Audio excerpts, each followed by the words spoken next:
Votre invité à présent dans la grande interview d'Ecorama sur Boursorama, c'est Marianne Barbalayani, la présidente de l'autorité des marchés financiers. Bonjour. Bonjour. Bon, 53% des moins de 35 ans envisagent d'acheter des actions à court terme selon un de vos baromètres. Les jeunes adultes sont donc plus que jamais attirés par la bourse. Vous vous en félicitez, j'imagine. Et comment vous expliquez pour ce goût du risque? Alors, je pense que c'est une très bonne nouvelle, effectivement, parce qu'on a besoin d'investissement. Et puis, c'est aussi un investissement qui, sur le long terme, est un investissement qui a un bon rendement. Donc, je pense que c'est, évidemment, il faut diversifier, etc. Mais je pense que c'est plutôt une bonne nouvelle pour l'économie.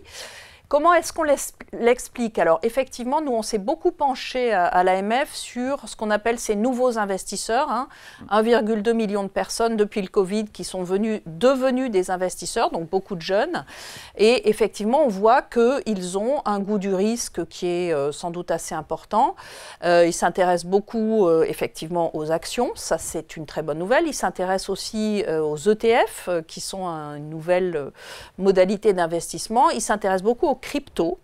Donc c'est, disons, une petite révolution dans le paysage de l'épargne, de l'investissement.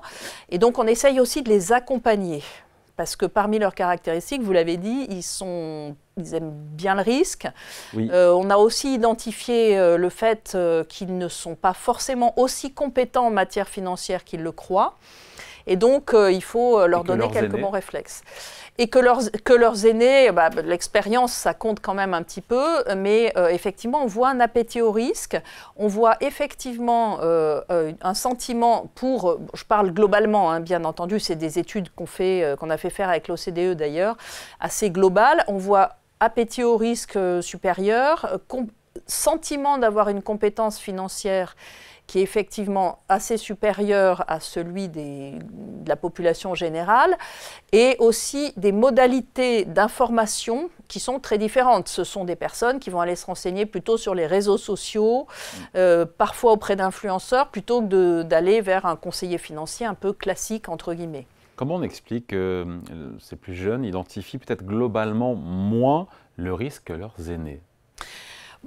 Bon, d'abord, je veux dire des choses très générales. Quand on est jeune, on est peut-être un petit peu moins prudent que quand on a atteint le grand âge qui est le mien, par exemple. Donc, bon, il y a des questions aussi sans doute de génération, d'influence des réseaux sociaux, parfois pas très bonnes, au sens où on va vous expliquer, grosso modo, on peut devenir riche très vite, avec un risque qui est un peu escamoté, etc. Donc c'est quand même toute une nouvelle modalité de l'univers dans lequel les jeunes vivent n'est pas exactement le même que celui qui était le mien quand j'étais jeune.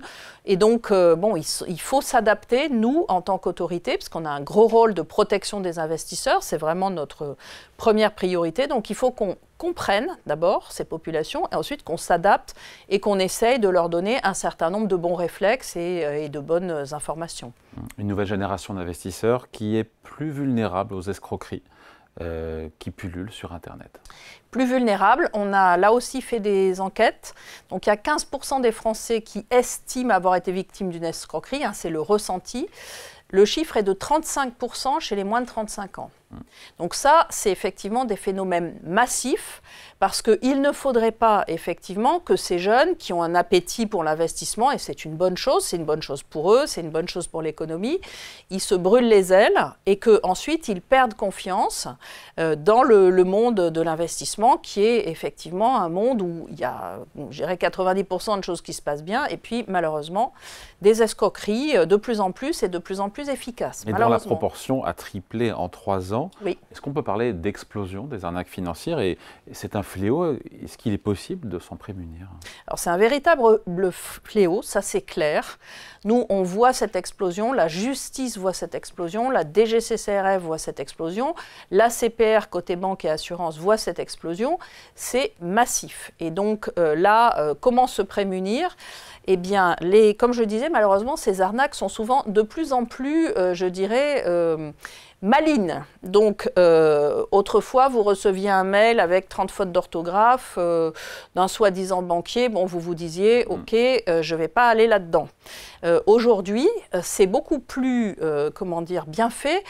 J'ai été moi-même victime, il n'y a pas très longtemps, d'une tentative d'arnaque, de ce qu'on appelle l'arnaque sur l'arnaque. C'est-à-dire, on vous explique que vous avez payé un truc sur Internet, votre carte a été piratée. C'est soi-disant votre banque qui vous appelle pour vous aider à récupérer les sous, mais il faudrait quand même que vous donniez d'abord toutes vos coordonnées bancaires, l'accès à votre... Pas tomber dans le panneau. Hein. Non, mais moi j'étais un peu bien placée pour réagir, mais j'ai pu constater effectivement à quel point le gars que j'avais au téléphone était malin. Ah, c'était par téléphone? C'était par téléphone, oui, oui. J'étais en train de partir pour Bruxelles dans l'urgence. C'est toujours comme ça qui vous coince. Vous êtes entre deux rendez-vous quand vous êtes un médecin, vous êtes à la bourre. Et là, vous recevez un coup de fil. On vous dit, vous avez été arnaqué, donnez-moi vite vos coordonnées bancaires, l'accès à votre compte. Je vais m'occuper de tout, de faire mettre votre carte en opposition, etc. Donc, effectivement, alors moi, bon, je connais ces arnaques. Malheureusement, on a beaucoup de gens qui nous contactent, qui se sont fait arnaquer avec des montants considérables. Le montant moyen qu'on identifie, 29 500 €. Ah oui. Wow. Donc c'est tragique. On a des gens qui nous écrivent, qui ont perdu toutes leurs économies, etc. Mais ce qui est vrai, c'est qu'aujourd'hui, ces arnaqueurs sont effectivement de plus en plus compétents et ils peuvent duper pas mal de gens. Donc il faut faire très attention. Et je dirais le conseil numéro 1, c'est ne pas réagir vite. C'est-à-dire que si on vous met la pression, soit pour donner vos coordonnées bancaires, soit pour investir parce que c'est la fin de la journée, il n'y a plus que 3 trucs disponibles, etc., vous posez le crayon et vous appelez votre banque ou vous appelez le service d'opposition de votre banque, vous avez le numéro, etc. Et peut-être qu'effectivement, c'est eux qui cherchaient à vous joindre, mais il y a un risque que ce ne soit pas le cas. Donc surtout, ne jamais agir dans l'urgence, ne jamais agir sous la pression, parce que vous allez avoir des gens en face de vous qui vont chercher à vous mettre sous pression et à vous faire agir dans l'urgence. Et en matière d'escroquerie financière, toujours vérifier que la plateforme dispose d'un agrément de l'autorité des marchés financiers. Donc si quelqu'un vous contacte et vous dit « j'appartiens à telle ou telle entreprise », vérifiez que cette entreprise n'est pas sur nos listes noires, parce qu'alors là, c'est le feu rouge absolu. Vérifiez si elle est sur nos listes blanches, c'est-à-dire les entreprises qui sont agréées et autorisées. Attention, ça ne suffit pas. Parce qu'effectivement, entre le moment où une entreprise frauduleuse est sur notre liste noire et le moment où elle peut faire beaucoup de dégâts, il peut se passer un peu de temps. Donc c'est un premier rideau, mais ça ne suffit pas. Il faut évidemment le faire, parce que là, c'est clairement, si l'entreprise est sur notre liste noire, il ne faut pas y aller. En revanche, il faut aussi garder son bon sens. Si on vous propose des rendements extraordinaires avec 0 risque, bon, ben voilà, ça ne marche pas. Évidemment. Ça ne marche pas. Et si on vous met sous pression pour prendre une décision, il faut tout de suite arrêtez, vous dites OK, laissez-moi votre numéro, je vais vous rappeler, blabla, peu importe, mais vous prenez le temps. Il faut parler aussi de l'intérêt de cette nouvelle génération, Marianne Barbalayani, qui se porte aussi sur les crypto-actifs. Un Français sur 10 de moins de 35 ans envisage d'acheter des cryptos d'ici 1 an. Et en même temps, le cours du Bitcoin a été multiplié par 7 en 18 mois. Vous comprenez que ça fasse saliver évidemment des épargnants. Mais bien sûr, et on constate effectivement cet engouement pour les crypto-actifs. Donc, on peut en penser ce qu'on veut. De toute façon, il y a un vrai engouement. Les gens sont intéressés, notamment les jeunes. Donc, notre rôle, en fait, c'est de réguler ce secteur, et ça, on le fait en France depuis 5 ans, depuis la loi Pacte. Maintenant, il y a un nouveau règlement européen qui va faire que ça sera régulé dans l'ensemble de l'Union européenne. Et puis, il faut aussi qu'on s'occupe de protection des investisseurs dans ce domaine. Et là, pour le coup, le règlement européen va beaucoup nous aider, parce qu'il est beaucoup plus puissant en termes de protection des investisseurs que la loi un peu, je dirais, initiale qu'on avait en France. Sachant que déjà 12% des Français détiennent des cryptos, selon l'Association pour le développement des actifs numériques, essentiellement les 18-34 ans. C'est plus que pour les actions. Enfin, ça interpelle quand même. C'est plus que pour les actions cotées détenues en direct. Oui, pardon. Après, par les fonds d'investissement, vous pouvez mutualiser les assurances-vie, etc. Enfin, oui, bien sûr, ça interpelle. Ça interpelle parce que ça veut dire que ce secteur a trouvé une attractivité forte, notamment auprès des jeunes. Mais est-ce vraiment pour tout le monde? Parce que c'est un actif qui est risqué, il faut le rappeler. Ah, mais c'est un actif qui est totalement risqué. qui est totalement risqué parce que quand vous achetez une action, vous faites la comparaison entre les actions et les cryptos. Quand vous achetez une action, derrière, il y a une entreprise. Il y a une entreprise qui a une valeur intrinsèque, qui a des capitaux, qui a des usines, des clients. Et des clients. Et donc, son cours peut évidemment monter et descendre, mais il va rester la valeur de l'entreprise. Les cryptos ne sont assis sur aucune valeur intrinsèque. Donc, c'est un outil spéculatif. Il y en a d'autres. C'est pas en soi critiquable, mais il faut savoir qu'effectivement, un crypto, si le crypto perd toute sa valeur, vous n'avez rien. Ouais.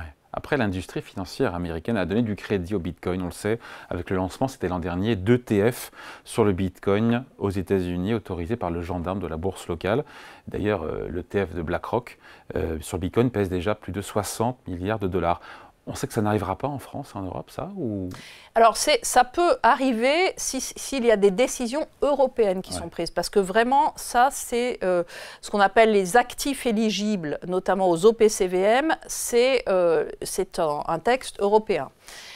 Je pense que l'Europe sera très vigilante à préserver la qualité de cette marque OPCVM, qui est une grande réussite en Europe, partout en Europe, et qui, effectivement, a réussi à gagner, par sa sécurité, par la protection des investisseurs qui s'y attachent, la confiance des investisseurs européens. Donc, je pense que l'Europe regardera ce sujet. Je ne peux pas préjuger de dans quel sens elle le tranchera. Donald Trump qui a promis une vaste dérégulation, on le sait, de l'industrie bancaire et financière, est-ce que c'est inquiétant ou au contraire c'est une source d'opportunité? On sait que dans l'histoire, beaucoup de crises financières sont arrivées quand on a trop dérégulé cette industrie.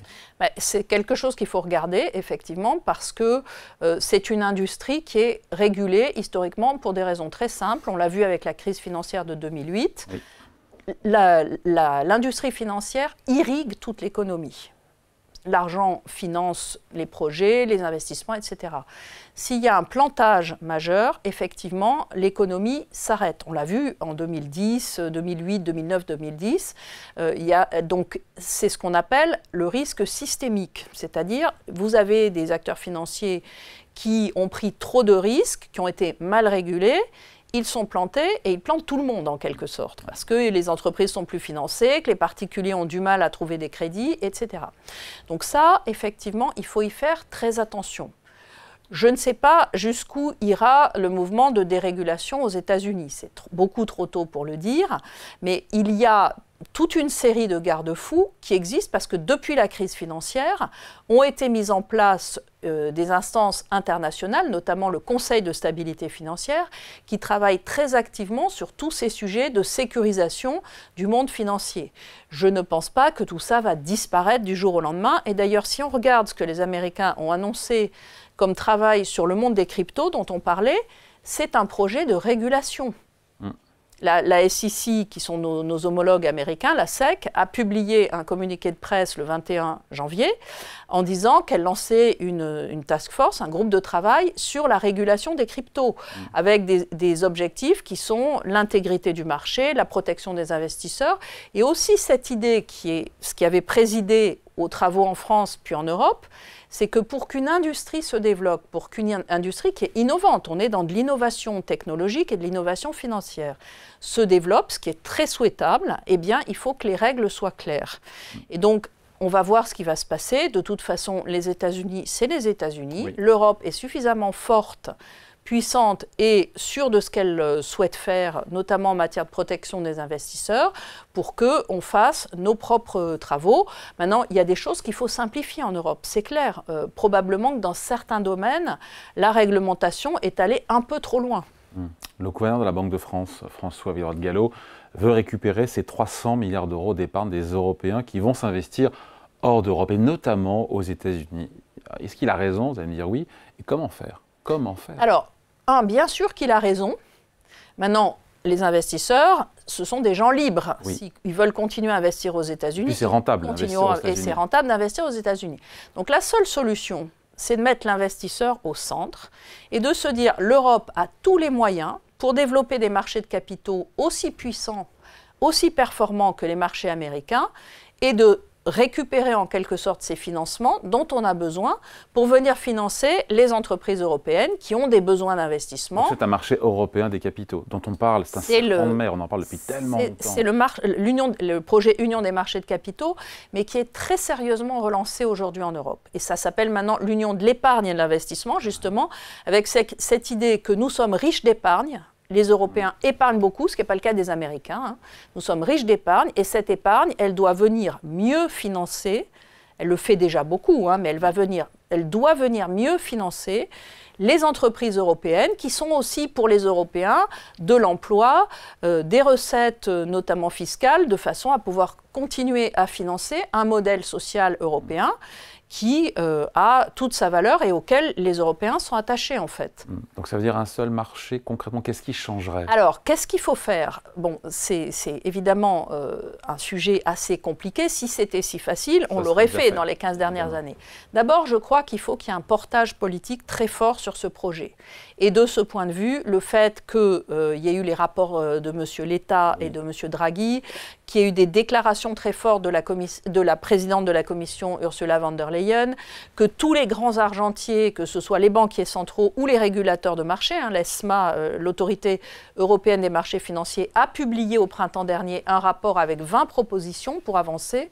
Donc effectivement, le premier sujet, c'est une vraie prise de conscience avec un portage politique fort sur le fait qu'il faut plus d'argent pour développer l'économie européenne. Et cet argent, ça tombe bien, on l'a. Donc il suffit, entre guillemets, de mettre en place les bons tuyaux pour qu'il y ait plus de l'épargne européenne qui vienne financer l'investissement en Europe. Après, il y a des sujets un peu plus techniques. Comment on fait? On libéralise un peu la façon dont fonctionnent les bourses en Europe.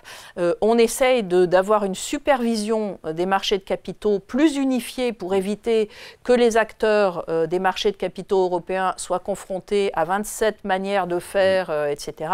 Donc, c'est des obstacles très importants. On relance la possibilité de titriser un certain nombre de créances, évidemment, que sont par exemple les crédits immobiliers, de façon à ce qu'il y ait plus d'actifs sur les marchés de capitaux européens. Il y a plein de choses à faire et aussi, effectivement, on réfléchit collectivement au type de produit d'investissement qu'on veut proposer aux investisseurs européens. Vous êtes favorable à la création d'un produit d'épargne européen pour flécher l'épargne des Européens, des Français, vers ces entreprises françaises ou européennes? Je pense qu'il y a différentes manières de raisonner. On voit bien, c'est toujours cette question de tuyaux. On a beaucoup d'épargne, on n'a pas forcément les bons produits en termes d'investissement et d'investissement en Europe qui viennent offrir des opportunités à l'épargne. Donc, est-ce que je suis favorable à un produit? Je ne pense pas que ce sera un produit. Il y a beaucoup de produits en Europe qui correspondent aux caractéristiques qu'on peut souhaiter pour les produits européens, disons, adaptés au bon financement de l'économie européenne et des entreprises européennes. Chez nous, par exemple, l'épargne salariale, le PEA, les fonds d'investissement européens de long terme qui viennent d'être relancés et qui permettent aux particuliers d'avoir accès au private equity. Donc, il y a déjà toute une série de produits dans un seul pays comme la France. Nos collègues en ont aussi dans des pays comme les pays nordiques. Il y a eu un très grand succès de développement des marchés de capitaux en Suède, en Norvège, avec une politique publique très active qui a effectivement permis de développer notamment des fonds de pension, comme aux Pays-Bas, qui marchent très bien. Donc, on n'est pas obligé de mettre tout le monde en coupe réglée en disant il n'y a qu'un seul produit, tout le monde va sur ce produit et puis personne ne discute. Bien sûr que non. Il faut juste qu'on se mette d'accord sur les caractéristiques de produits qu'on souhaitera favoriser, qu'ensuite on les identifie dans les différents pays européens, qu'on y donne peut-être un label, qu'on regarde aussi le sujet toujours très compliqué de la fiscalité, c'est-à-dire qu'on sait bien qu'aujourd'hui les épargnants sont très motivés par des questions de fiscalité. Il faut que les produits européens les plus adaptés au financement de l'économie européenne, in fine, bénéficient d'une fiscalité favorable dans chacun des pays. Là non plus, on n'est pas obligé de se lancer dans un grand projet d'harmonisation fiscale européenne. Oui. Ni vous ni moi n'en verrons l'aboutissement, donc il y a une urgence, il faut aller vite. Mais en revanche, les pays européens peuvent se mettre d'accord pour dire, une fois qu'on est d'accord, et c'est évidemment des sujets très politiques, là moi je donne un input technique, qu'est-ce qui peut marcher? Eh bien, une fois qu'on est d'accord sur les types de produits qu'on veut favoriser et qui sont susceptibles de plaire aux investisseurs.